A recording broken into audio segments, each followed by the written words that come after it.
it's a 4chan thing. It's kids on the internet. They have this group of kids, and they like to say funny words like barrel roll or there's a video game move from Star Fox.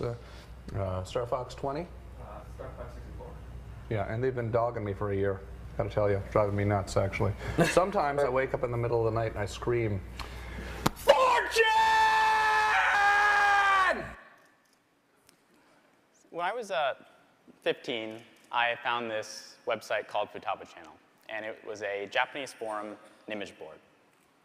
And that format of forum at that time was not well known outside of Japan. And so what I did is I took it, I translated it into English, and I stuck it up for my friends to use. And now, 6.5 years later, over 7 million people are using it, contributing over 700,000 posts per month, or per day rather.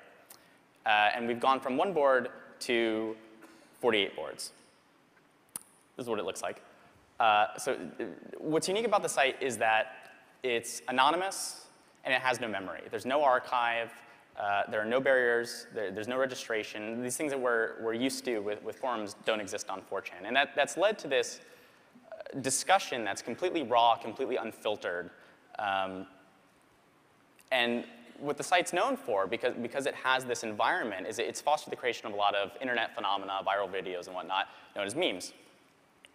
2 of the largest memes that have come out of the site, some of you might be familiar with, are these lolcats. Just silly pictures of cats with text, and this resonates with millions of people apparently, because there are tens of thousands of these, and there's a whole blogging empire now dedicated to pictures like these. And Rick Astley's kind of rebirth these past 2 years, Rickroll was this bait and switch, really simple, classic bait and switch.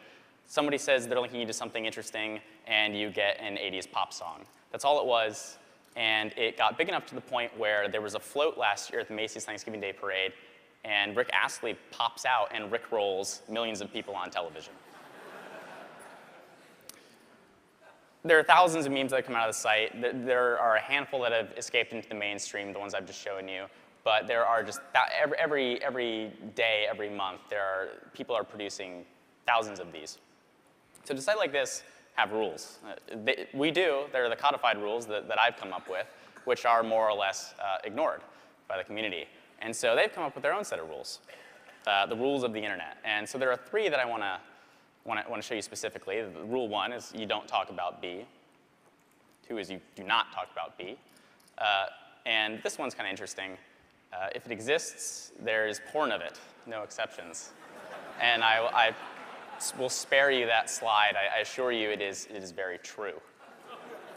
B is the first board we started with, and it is in many ways, it is the beating heart of the website. It is where 1/3 of all of the traffic is going, and B is known for more than anything, not just the memes that they've created, but the exploits. And Chris just touched on one of those a second ago, and that was the Time 100 poll. So somebody at Time at the magazine thought it would be fun to nominate me for this thing they did last year. And so they placed me on it,